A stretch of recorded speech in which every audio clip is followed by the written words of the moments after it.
Hello everyone. तो आज हम सीखेंगे कि कैसे हम चैट जीपीटी को सही इंस्ट्रक्शन देकर उससे हम बेटर रिजल्ट ले सकते हैं। क्योंकि आज भी बहुत से लोगों को चैट जीपीटी को सही से यूज़ करते नहीं आता है, सही से इंस्ट्रक्शन देना नहीं आता है, जिससे उन्हें वो डिजायर्ड आउटपुट नहीं मिलते हैं।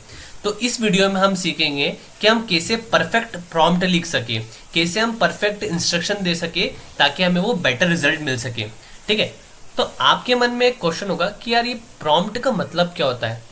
तो जब हम चैट जीपीटी मॉडल को कोई भी इंस्ट्रक्शन देते हैं, इस इंस्ट्रक्शन को हम टेक्निकल वर्ड में प्रॉम्प्ट कहते हैं। ठीक है, तो इंस्ट्रक्शन को हम टेक्निकल वर्ड में प्रॉम्प्ट कहते हैं।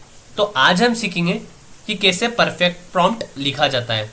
तो प्रॉम्प्ट को लिखने से पहले हमें ये पता होना चाहिए कि प्रॉम्प्ट के प्रिंसिपल्स क्या हैं। तो अब हम पढ़ेंगे प्रिंसिपल्स ऑफ प्रॉम्प्टिंग। तो पहला प्रिंसिपल है right clear and specific instruction, कि जब भी आप कोई प्रॉम्प्ट लिखो तो उसे हमेशा क्लियर और स्पेसिफिक लिखना चाहिए। अब क्लियर और स्पेसिफिक लिखने के लिए कुछ तो मेथड्स होगी, तो यहाँ पर दिए कुछ टैक्टिक्स जिनका यूज़ करके आप क्लियर और स्पेसिफिक प्रॉम्प्ट लिख सकते हो। तो पहली टैक्टिक्स है कि आपको प्रॉम्प्ट लिखने के लिए डेलीमीटर्स का यूज़ करना चाहिए। स्क्रीन पर आप जितने भी सिंबल्स देख रहे हो ये सारे के सारे डेलीमीटर्स कहलाते हैं। आप इनमें से कोई सा भी डेलीमीटर्स यूज़ कर सकते हो, सबकी वर्किंग सेम ही है।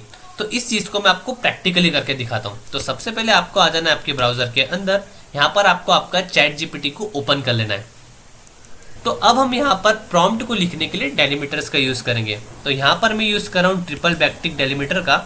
इसके अंदर मैं अपना कंटेंट डिफाइन कर देता हूँ और यहाँ पर एक क्लोजिंग डेलीमीटर बना देता हूँ।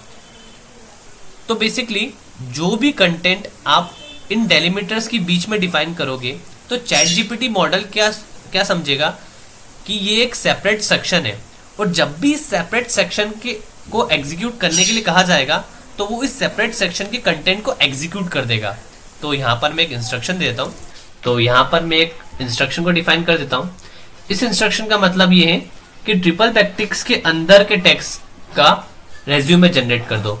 तो चैट जीपीटी मॉडल क्या करेगा, इस ट्रिपल बैक्टिक्स के अंदर के टेक्स्ट का रेज्यूमे जनरेट कर देगा। यही एक परफेक्ट प्रॉम्प्ट है। तो यहाँ पर मैं एंटर कर देता हूँ। यहाँ पर हमारा रेज्यूमे रेडी हो रहा है। तो आप देख सकते हो कि हमारा जो रेज्यूमे है वो एक पूरा प्रिपेयर हो रहा है धीरे धीरे। जो भी हमने डिटेल्स दी है उन डिटेल्स की बेसिस पे हमारा रेज्यूमे रेडी हो रहा है। तो यहाँ पर आप देख सकते हो, यहाँ पर मेरा नेम आ चुका है, यहाँ मेरी डेट ऑफ बर्थ आ चुकी है, यहाँ पर मेरी कॉन्टैक्ट इन्फॉर्मेशन आ चुकी है, मेरी ईमेल्स, मेरा लिंक्डइन प्रोफाइल, मेरा फ़ोन नंबर, लोकेशन और मेरा जो भी ऑब्जेक्टिव है मैं यहाँ मेंशन कर सकता हूँ, मेरी एजुकेशनल डिटेल्स, मेरी जो भी टेक्निकल स्किल्स जो मैंने मेंशन करी है वो आ चुकी है। प्लस मैं अपने अकॉर्डिंग यहाँ पर कस्टमाइज भी कर सकता हूँ। ठीक है, मैंने वहाँ 4 प्रोजेक्ट्स मेंशन करे थे कि मेरे पास 4 प्रोजेक्ट्स है। तो यहाँ पर 4 प्रोजेक्ट का फॉर्मेट आ चुका है। ठीक है, और मैं अपने अकॉर्डिंग इन प्रोजेक्ट्स को कस्टमाइज कर सकता हूँ। ठीक है, यहाँ पर मेरे सर्टिफिकेशंस आ चुके हैं। यहाँ पर मेरे पर्सनल इंटरेस्ट को मेंशन कर सकता हूँ। तो ये एक तरह का वे है परफेक्ट प्रॉम्प्ट लिखने का। तो अब मैं आपको एक और चीज़ बताऊंगा कि बहुत से लोग क्या करते हैं कि एक ही प्रॉम्प्ट के अंदर 2 से 3 से 4 से बहुत सारे इंस्ट्रक्शन दे देते हैं, अलग अलग इंस्ट्रक्शन दे देते हैं और चाहते हैं कि उससे अलग अलग आउटपुट आए। लेकिन ऐसा होता नहीं। क्या होता है कि वो सारे इंस्ट्रक्शन मिक्सअप होके कुछ और ही चीज़ बन जाती है और कुछ और ही रिजल्ट आ जाता है। लेकिन हम चाहते हैं कि हर एक इंस्ट्रक्शन का अलग अलग रिजल्ट आए। ठीक है, एक सेपरेट रिजल्ट है। ये जो प्रॉब्लम हो रही है ना कि आप 2, 3, 4, 5 इंस्ट्रक्शन एक ही प्रॉम्प्ट के अंदर लिख रहे हो और कुछ और ही आउटपुट आ रहा है, इसको हम प्रॉम्प्ट इंजेक्शन प्रॉब्लम कहते हैं। इस प्रॉम्प्ट इंजेक्शन प्रॉब्लम से बाहर निकलने के लिए हमें क्या करना पड़ता है, हमें यहाँ पर डेलीमीटर्स का यूज़ करना पड़ता है। तो मैं आपको एग्जांपल के थ्रू समझाता हूँ। जैसे मैंने इसे यहाँ पर कॉपी करा, ठीक है, और यहाँ पे इसे पेस्ट कर दिया। इसके बाद मैं क्या करूँगा, तो यहाँ पर मैं डेलीमीटर्स का यूज़ कर लेता हूँ। यहाँ पर मैंने डैश डेलीमीटर का यूज़ करा है। यहाँ पर मैं कंटेंट डिफाइन कर दिया कि हमने दे दिया है कि adding 2 numbers and multiply them with 5। ठीक है, मैंने यहाँ पर दिया है कि आपको 2 नंबर को ऐड करना है और मल्टीप्लाई करना है 5 के साथ। ठीक है, अब मैं यहाँ पर मैं लिख देता हूँ, मैं थोड़ा स्पेस देता हूँ यहाँ पर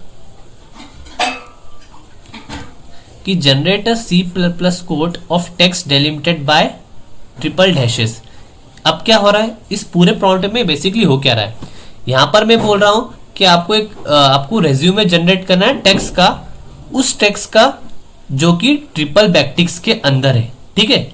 और दूसरा मैं यहाँ बोल रहा हूँ कि आपको C++ कोड को जनरेट करना है उस टेक्स्ट का जो कि ट्रिपल डैशेस के अंदर है, ठीक है। तो यहाँ पर बेसिकली सेक्शन को डिफाइन कर रखा है मैंने एक प्रॉम्प्ट में। एक ही प्रॉम्प्ट के अंदर मैंने 2 सेक्शन बना दिए और दोनों सेक्शन के लिए मैंने अलग अलग इंस्ट्रक्शन दिए, जिसके कारण मुझे डिफरेंट आउटपुट मिलेंगे। तो इसे मैं एग्जीक्यूट करता हूँ। तो यहाँ पर सबसे पहले मुझे मिल जाएगा यहाँ पर मेरा कोड, ठीक है। तो यहाँ सबसे पहले मुझे यहाँ पर HTML कोड मिल चुका है, सॉरी C++ का कोड मिल चुका है। उसके बाद यहाँ पर मुझे अपना रेज्यूमे मिल चुका है। तो आप देख रहे हो यहाँ पर मुझे अपना रेज्यूमे मिल चुका है। तो ये है डेलिमिटर्स का यूज़। ये डेलिमिटर्स का यूज़ करके आप सेक्शंस को डिफाइन कर सकते हो और बेटर रिजल्ट ले सकते हो। सेकंड, मैंने आपको structure ask for structure output. तो यहाँ पर हम स्ट्रक्चर आउटपुट तो मांग रहे हैं कि C++ का कोड चाहिए हमें, यहाँ पर हमें रेज्यूमे चाहिए। तो ये एक तरीका है आस्क फॉर स्ट्रक्चर आउटपुट। ये कुछ इंपॉर्टेंट टैक्टिक्स है जिनका यूज करके आप अच्छे प्रॉम्प्ट्स लिख सकते हो और ChatGPT मॉडल के थ्रू अच्छे रिजल्ट ले सकते हो, ठीक है। तो आज की वीडियो के लिए इतना ही, मिलते हैं नेक्स्ट वीडियो में।